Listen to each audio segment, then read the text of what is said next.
Ezequiel capítulo 17, a metáfora das águias e da videira.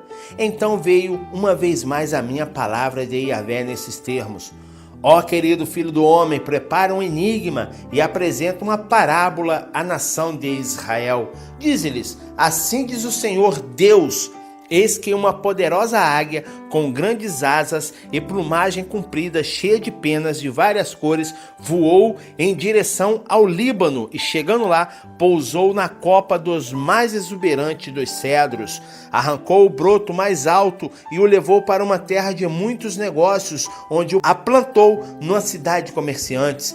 Em seguida, apanhou um pouco de sementes da sua terra e os depositou em solo fértil e as plantou como se planta salgueiros próximo a muitas águas. As sementes brotaram e deram origem a uma videira viçosa, mas de baixa estatura. Então seus ramos se voltaram para o alto, em direção à águia, enquanto as suas raízes se aprofundavam no solo debaixo dela. E a videira desenvolveu-se vigorosamente, produzindo ramos e brotos viçosos. Entretanto, havia uma outra grande águia, com asas muito fortes e rica plumagem. A videira lançou suas raízes na direção dessa águia, desde as terras onde estava plantada, e estendeu seus ramos para ela, na expectativa de alcançar água para si. Ora, ela estava plantada em terra fértil, perto de muitas águas, para produzir ramos viçosos e dar bons frutos, a fim de se tornar uma videira excelente. Agora, pois, diz ao povo: assim diz Yahvé, o Senhor Deus, porventura tal parreira prosperará? A águia não lhe arrancará as raízes e não lhe ceifará os frutos, fazendo secar todas as folhas de seus brotos? Tudo o que dela brotar secará, não haverá necessidade de braço forte, nem muitas dores para arrancá-las pelas próprias raízes. Será que essa videira for transplantada, vingará? Não secará totalmente quando o vento oriental a atingir? Não ficará parreira seca, morta na própria cova do seu plantio? O significado da parábola. Mais tarde veio a mim essa palavra de Yahvé: diz, pois, a esta casa rebelde: como não sabeis o que estas alegorias significam? Ora, explica-se assim: o rei da Babilônia veio a Jerusalém, capturou seu rei e os seus príncipes e os levou cativo para a Babilônia. Depois estabeleceu um pacto com um membro da família real e o colocou sob juramento. Levou também os líderes da terra, a fim de humilhar o reino e torná-lo incapaz de reerguer-se, garantindo tão somente a sua sobrevivência em troca do fiel cumprimento do seu acordo. Entretanto, o rei se revoltou contra o rei da Babilônia, enviando seus representantes ao Egito, pedindo que se lhes enviasse cavalo e grande exército. Será que esta manobra surtirá o efeito desejado? Pode uma pessoa agir assim e ainda achar que alcançará sucesso? Alguém que quebra uma aliança dessa maneira pode escapar sem castigo? Ora, tão certo como eu vivo, eis que prometo, palavra de Yahvé, o soberano Deus, que certamente morrerá na Babilônia, na terra do rei que entronizou, cuja promessa desprezou e cuja aliança quebrou. Morrerá, pois, junto dele na grande cidade dos mercadores. O faraó, com seu poderoso exército e seus batalhões, não conseguirá prestar nenhuma ajuda efetiva para ele na guerra, quando rampas militares de assalto forem construídas e obras de cerco forem erguidas a fim de exterminar muitas vidas. Porque desprezou a palavra empenhada e quebrou um pacto firmado com aperto de mão, e ainda praticou todos esses ardis, de modo algum escapará do seu castigo. Portanto, assim declara Yahvé, o Senhor Deus: juro pela minha vida que eu mesmo farei cair sobre a cabeça dele a minha vingança, isto é, castigarei o rei por ter rompido o acordo que, mediante meu nome, jurou guardar. Eis que estenderei a minha rede de juízo sobre ele, e ficará preso no meu laço, e eu o levarei para a Babilônia, e ali executarei a minha sentença sobre ele, porquanto me foi desleal. Todas as suas tropas cairão ao fio da espada, quando estiverem batendo em retirada e os sobreviventes serão espalhados por todos os ventos, então compreendereis que eu sou Yahvé, o Senhor Deus. Tenho dito. Sendo assim, eis que o que declara Yahvé, o soberano Deus, eu mesmo apanharei um broto do topo do mais vigoroso dos cedros e o plantarei, arrancarei um renovo tenro de seus ramos mais elevados e o plantarei sobre um monte imponente e sublime. Nos montes mais altos de Israel, eu pessoalmente o plantarei. Ele produzirá belos ramos e dará bons frutos e se tornará um cedro exuberante. Pássaros de todo tipo se aninharão em sua copa frondosa. Todas as aves encontrarão abrigo à sombra de seus galhos, e todas as árvores do campo saberão que eu, o Senhor, faço cair a árvore poderosa e faço crescer alta e vigorosa a árvore baixa. Eu, o Eterno, resseco a árvore viçosa e faço florescer a árvore que estava seca. Eu, Yahvé, assim prometi, assim farei. Ezequiel capítulo 18. Todo pecador deve morrer. Esta palavra de Yahvé veio a mim nesses termos. Que quereis dizer quando citais este antigo adágio do meio do povo de Israel? Os pais comeram uvas verdes, mas os dentes dos filhos é que ficaram embotados. Tão certo como eu vivo, eis que prometo, diz o Senhor Deus, nunca mais se mencionará esse dito popular em Israel. Todas as vidas são minhas, tanto a do pai como a do filho, e aquele que pecar é que deve pagar com a própria vida.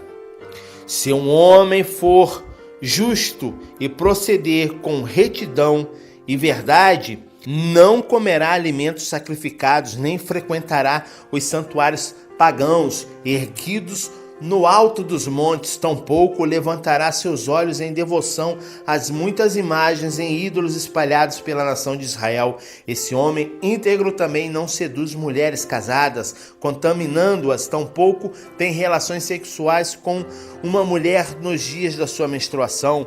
O homem justo não oprime a ninguém, antes devolve corretamente o que aceitou como garantia num acordo de empréstimo.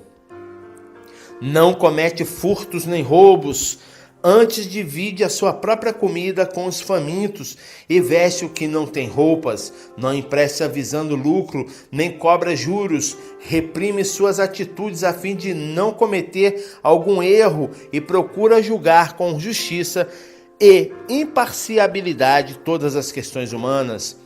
O justo age de acordo com as minhas leis e princípios e obedece fielmente os meus mandamentos. Assim, esse ser humano justo e leal tem o direito de viver. Oráculo de Yahvé, o Senhor Deus. Contudo, suponhamos que ele venha a ter um filho bruto e violento, que se apresse em derramar sangue, ou que se torne ladrão, ou ainda que faça qualquer maldade a um de seus semelhantes. Ora, embora o pai não tenha pessoalmente cometido nenhum desses erros, esse filho insensato come carne sacrificada a ídolos nos templos pagãos, nos montes, seduz e contamina a mulher do próximo, engana e oprime os pobres e necessitados, furta e rouba, e ainda se apropria indevidamente de tudo quanto lhe foi confiado como penhor por conta do empréstimo. Frequenta templos pagãos, presta culto a imagens idólatras abomináveis, busca altos lucros mediante os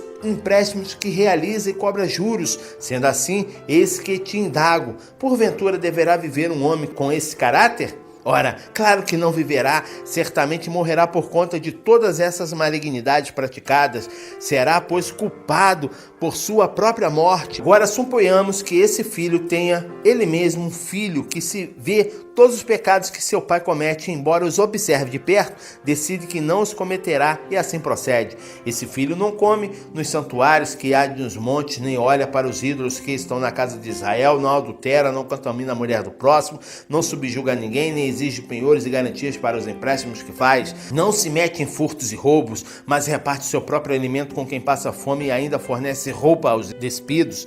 Ele procura manter as suas mãos longe do erro e do pecado e não empresta ambiciosamente lucros, tampouco cobra juros, obedece de coração às minhas leis e procede conforme os meus mandamentos. Ora, esse homem não morrerá por causa da impiedade de seu pai. Esse filho é justo, ser humano, com certeza viverá. Entretanto, seu pai morrerá por causa de sua própria iniquidade, porquanto praticou extorsão, roubou seu próprio patrício e fez tudo quanto era errado e maldoso contra os seus semelhantes. Contudo, ainda podereis perguntar: por que o filho não partilha igualmente de culpa do pai? Ora, se o filho procede com retidão e justiça e procura praticar todos os meus estatutos e os cumpriu com toda certeza, ele viverá.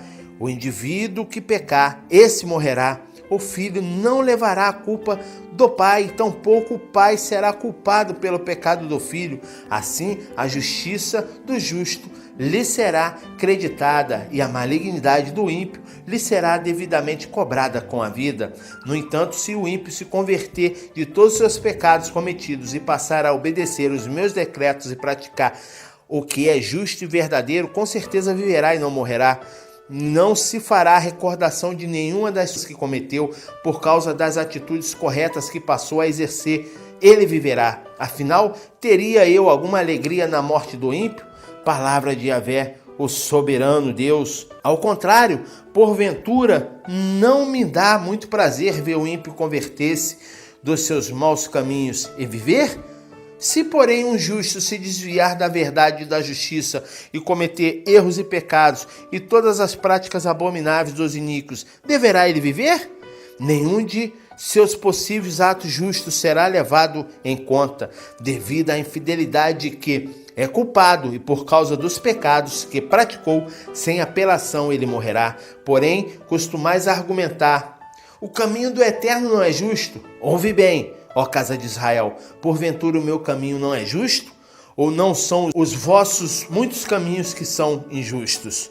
Se uma pessoa justa desviar-se da verdade e cometer pecado, ela morrerá por conta do seu erro, por causa da malignidade que praticou, morrerá. Mas se o ímpio se desviar da sua maldade e fizer o que é reto e justo, ele conservará a sua própria vida, por refletir todas as ofensas que cometeu e se arrepender de havê-las praticado, desviando-se delas. Essa pessoa com certeza viverá, não perecerá. Contudo, a nação de Israel costuma dizer: o caminho do Senhor não é justo. Ora, então meu caminho é injusto, ó casa de Israel? Ou será que não são os vossos caminhos que são injustos?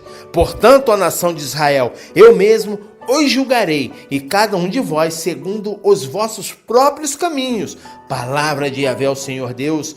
Vinde, pois, depressa e convertei-vos todos vós e todas as vossas transgressões, a fim de que a malignidade não vos lance a perdição. Livrai-vos de todos os erros e maldades que praticastes contra a minha pessoa. Criai em vós um coração renovado e um espírito novo, porque havereis de escolher a morte, ó casa de Israel, porquanto não tenho nenhum prazer na morte de quem quer que seja, afirme Yahvé, o Senhor Deus. Convertei-vos, pois, e vive.